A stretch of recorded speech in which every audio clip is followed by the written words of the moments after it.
Ici, le guerrier de l'Apocalypse, prêt au combat, comme toujours, fort et puissant, grâce à la force de Dieu. Merci encore de tune in, merci de vous présenter encore fidèlement au poste.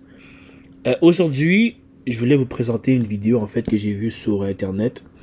C'est une vidéo des Birmingham 2022 Opening Ceremony Highlights.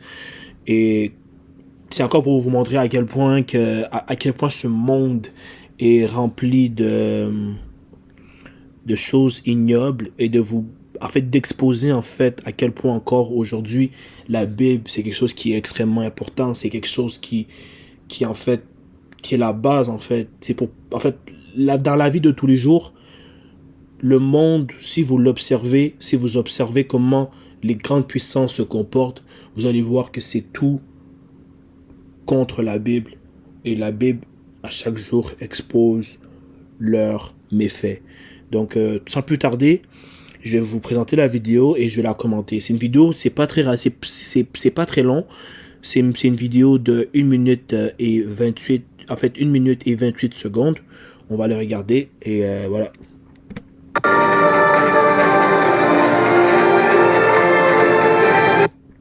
Bon, lui ici déjà, vous voyez déjà, Prince Charles.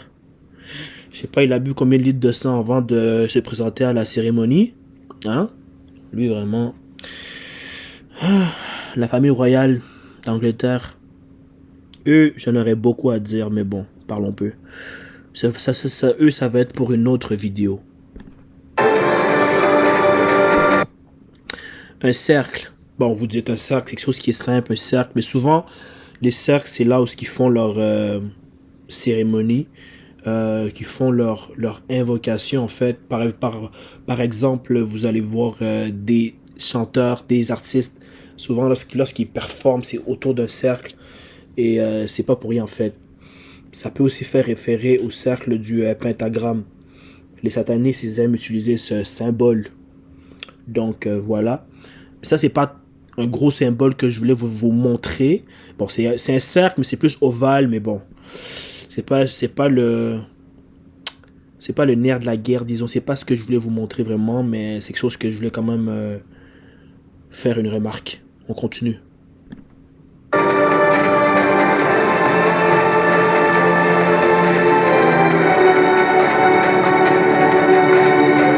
s'en fout de montrer bon le feu et tout. On s'en fout. Ici, qu'est-ce que vous voyez? Bien sûr, la tour de Babel.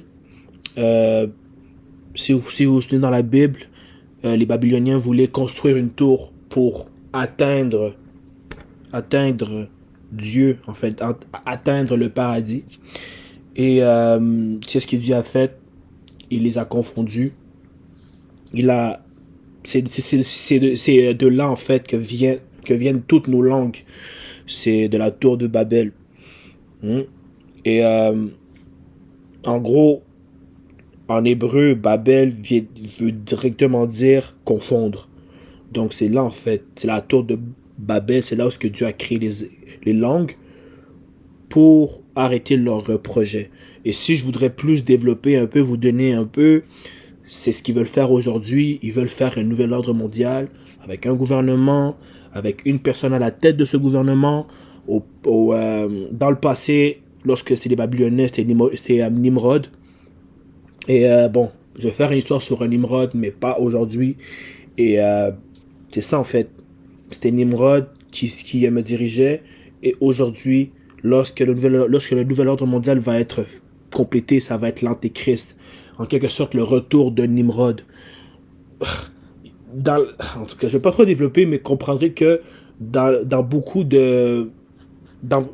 d'histoires du monde, dans beaucoup de récits, Nimrod est vraiment présenté.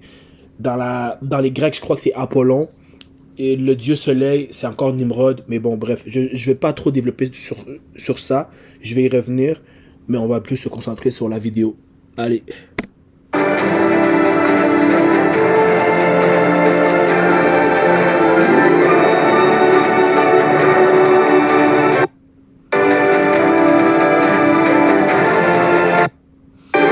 Bon, j'ai pas... Si vous avez vu, au début, la tour de Babel, on la voyait, elle était en feu. Je sais pas si on peut...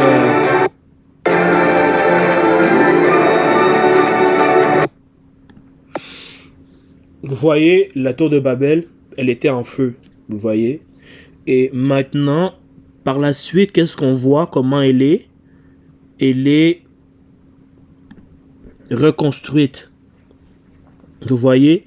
Et ça, en fait, c'est une autre symbolique qu'ils aiment faire. C'est l'ordre qui sort qui vient, en fait, du chaos. Donc, tout brûler pour tout reconstruire. C'est ça, en fait, le but du nouvel ordre mondial. Eux, pour avoir leur ordre, il doit d'abord apporter le désordre. Vous voyez? Et c'est ça, en fait, le nouvel ordre mondial. Vous allez voir dans les années à venir, dans les décennies à venir, si on arrive à se rendre là, vous allez voir beaucoup de choses mauvaises qui vont se passer, mais c'est en fait les prophéties bibliques qui s'accomplissent. Et c'est vraiment, en fait, les géants de ce monde, les princes de ce monde qui veulent arriver au nouvel ordre mondial. Mais pour arriver à cet ordre mondial, ils doivent tout brûler, en fait, pas nécessairement brûler, mais tout détruire, que ce soit par une guerre mondiale, une troisième guerre mondiale, etc., pour pouvoir reconstruire, en fait, une société utopique, une société, si on peut dire en français, dystopienne, je crois, et comment dire, le dirigeant sera l'antéchrist. Donc, n'oubliez pas l'ordre du chaos. Je vais y revenir, mais bon, c'est ça pour l'instant.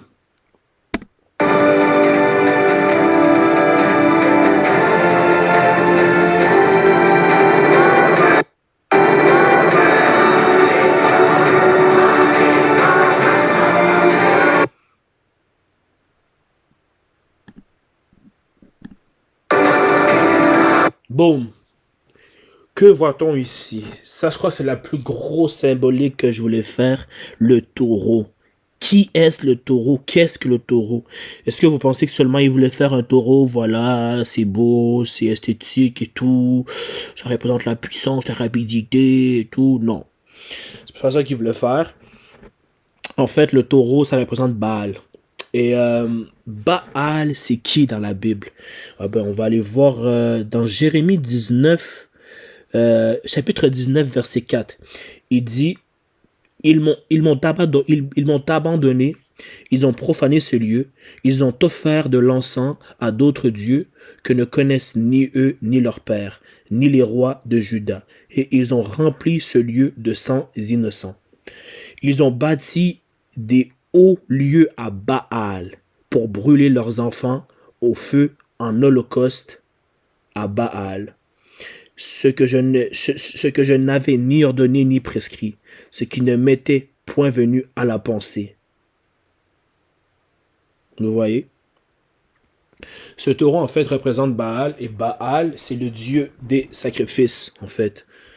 C'est le dieu dont les sacrifices humains étaient offerts. Vous voyez? Ce qu'on faisait, c'est qu'on... Attends, je vais vous montrer même en image, je crois que c'est mieux. C'est ça, en fait. Il plaçait... en fait, c'est ça, en fait, le taureau. Et ce qu'il faisait, c'est que il plaçait un bébé sur les mains. Et dites-vous que les mains étaient extrêmement brûlantes. Attendez. Les mains étaient extrêmement brûlantes. Et donc, il plaçait le bébé. Et le bébé, en fait, mourait, en fait. Il brûlait vivant. Vous voyez? Et c'est ça, en fait, le sacrifice humain de Baal. C'est vraiment horrifiant. It's horrific. Comment je peux dire en français? C'est horrible, en fait. Et c'est ça, en fait, les sacrifices de Baal. Et on peut aussi aller voir dans Juge 2, 11 jusqu'à 13, ça dit, les enfants d'Israël firent alors ce qui déplaît à l'Éternel, et ils servirent Baal. Ils abandonnèrent l'Éternel, le Dieu de leur père, qui les avait fait sortir du pays d'Égypte, et ils allèrent après d'autres dieux d'entre les dieux de peuples qui les entouraient.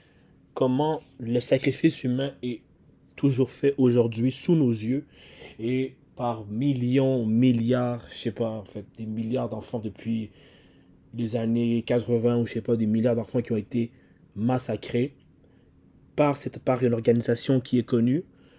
Et même si l'organisation n'existe pas dans votre pays, la pratique, elle est courante dans votre pays. Et bien sûr, oui, c'est l'avortement. L'avortement, aujourd'hui, c'est le moyen de sacrifice humain que les gens font. Donc, attendez, je vais vous montrer. Je vais vous montrer le quartier général, en fait. Ça, c'est le quartier général de Planned Parenthood. Vous voyez? Et à la première vue, c'est sûr que ça vous dit rien. Pour certains, ça peut dire quelque chose. D'autres, ça peut rien dire. Mais en fait, ce quartier général représente, en fait, c'est une image des anciennes hôtels sacrificiels que les gens, que les civilisations telles que les Mayas, les Incas et tout avaient. Donc, c'est un hôtel sacrificiel. Et je crois qu'il y a une image ici, ouais, c'est celui-ci. Et donc, comme vous pouvez voir, euh, Planned Parenthood, avec, avec lorsque on lit les images ensemble, lorsqu'on on les scène ensemble, ça fait, ça vous montre en fait d'où le design vient de Planned Parenthood. Et dites-vous que ça, vraiment la bâtisse, le quartier général, hmm, de Planned Parenthood. Donc, le monde où on vit aujourd'hui, c'est vraiment, n'a rien, en fait, rien n'a changé. Les sacrifices humains sont toujours là. Et c'est vraiment par l'avortement. C'est ça que je voulais vous montrer. Planned Parenthood, c'est tout. Ce qu'il y a bon, ici, si on voit, si on prend une image par le dessus, en fait, parce que là, présentement, on est sur le côté. Par le dessus, vous verrez un œil qui voit tout. Et souvent, ça, c'est vraiment une symbolique dont, une symbolique dont les princes de ce monde utilisent souvent, les rois de ce monde. Là, c'est la symbolique de l'œil qui voit tout. Attendez. Donc, ici, ça serait l'œil, si vous le voyez ici, avec l'iris.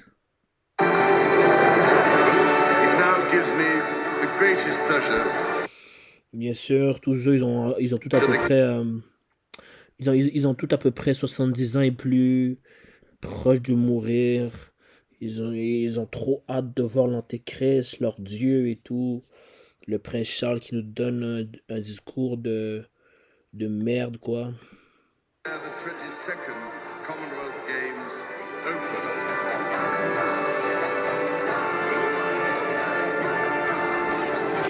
Vanité de vanité. Donc voilà, c'est tout ce que je voulais vous montrer aujourd'hui, les gars. Et les filles qui me regardent. Vraiment, c'est vraiment dégueulasse.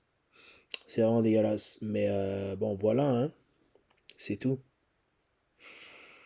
Euh, pour la vidéo d'aujourd'hui, j'aurais terminé. Et comme d'habitude, n'oubliez pas de vous abonner, de cliquer sur la sonnette et de partager et de commenter, de me faire savoir ce que vous pensez. Si jamais il y a une vidéo que vous voulez que je commente, s'il y a un truc dont vous voulez que je commente, vous pouvez toujours me le faire parvenir. Je vais, euh, je vais mettre mon email et tout, pour que vous puissiez me faire parvenir quoi que ce soit ou rentrer en contact avec moi. Donc, c'est tout. Je vous dis à la prochaine et comme d'habitude, restez fort dans le Seigneur. Peace.